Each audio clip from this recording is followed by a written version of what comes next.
In today's video, we're going to continue the left-handed Telecaster kit from the Fretwire.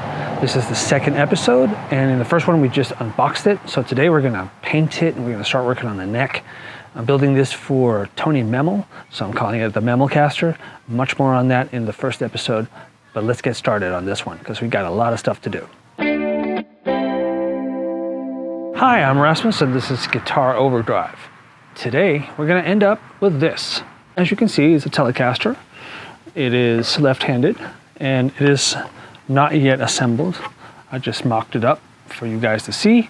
In this video, we're going to do a lot of fast forwarding. We're doing a lot of high-speed video so you can see what's going on. And we're going to start with this. I'm going to paint it. I'm just going to show you the front just to save some time. And I'm going to cut out this shape from just the paddle that it started with. It started out very pale and white, but I gave it a little bit of a tint. And at this point in time, as I'm filming this, we're three coats of true oil into this. And you'll see the first coat get put on in this video. I use this outside friendly approach where I put a drop cloth down and some Amazon pizza boxes on top, a Lazy Susan, and then I start adding the actual guitar. Start painting the body. I go just in stripes back and forth. I try to overlap by about 50%, and eventually I'll get everything covered, and if I don't, I'll go back and just touch it up a little bit as I go.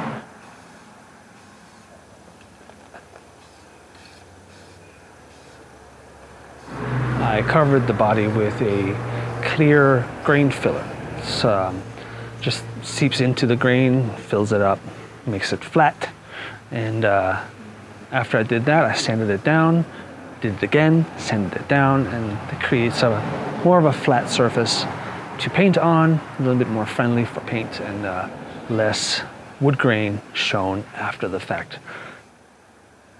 And this is the first coat of paint. I've since then given it a second coat of paint, and 2 coats of paint is really enough to cover the guitar, but of course there's always that one little bug or something that lands on the guitar, and I'm gonna need to just sort of spot finish it after the fact, sanding it down here and there, and giving it just a little touch up with the spray can before we can call it all good. Just a quick reminder, if you're entertained by this video at this point, please hit the like button. And if you're entertained by this video in general, my videos in general, it'd be a great pleasure for me to see you hit that subscribe button as well and join the ranks of my many, just over 100 followers or subscribers, so that's cool. When I first started working on the neck, I thought I was going to be able to do it with my Dremel tool. I'm not very experienced when it comes to actually cutting wood, so maybe I was being a little optimistic, but as you can see here, definitely didn't go quite as planned.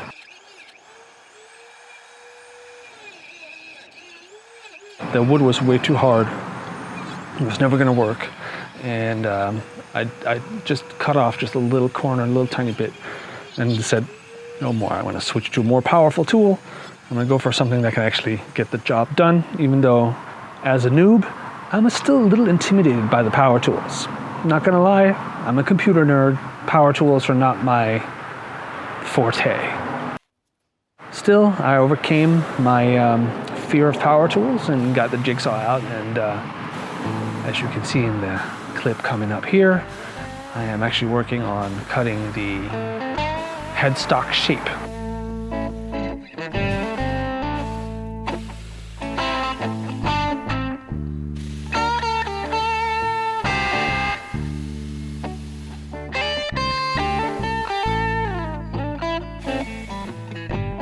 If you look at this part here, I tried to copy that wave on the second part. So the wave at the base of the headstock, I tried to copy at the tip of the headstock, and that's sort of the basis for the design of this headstock.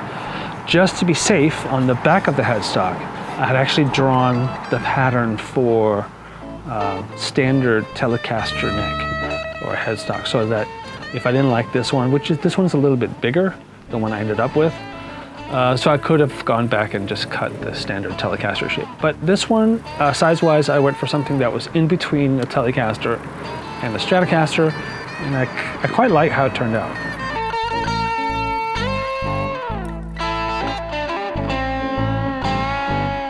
After sawing it out, cutting it out, comes filing it. When I showed this to my wife right after I finished using the jigsaw, and she had a disturbed reaction. She was afraid that it wasn't going to turn out at all. But with a wood file, I managed to get all the rough tool marks, very rough tool marks, reduced to just regular rough tool marks. And after that, I started using sandpaper to make it smoother.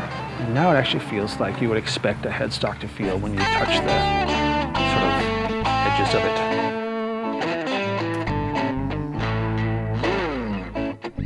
This wood in this neck really surprised me. But for a kit guitar, I never really expect the wood to be anything special, but there's like visible flaming here, there's all kinds of things happening. Don't know if it really shows in the video yet, but definitely when I'm working on it, I can see some dancing in there. Maybe you can sort of see the 6th and 7th fret, there's some flaming going on.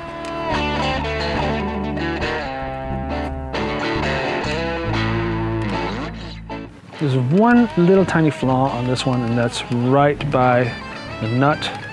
There's a little tiny bit of wood missing there, a tiny splinter, but it won't affect anything. The neck came that way, so it's not something that happened on my watch, thankfully.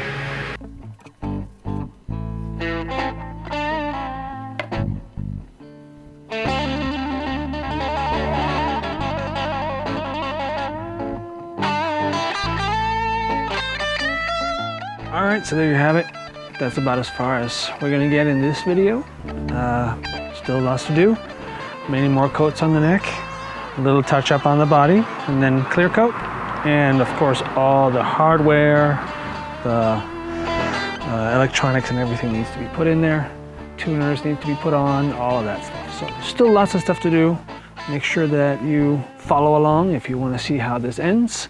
And then once it's all said and done, I'm gonna pack it up and send it off to Tony Memmel. So stay tuned.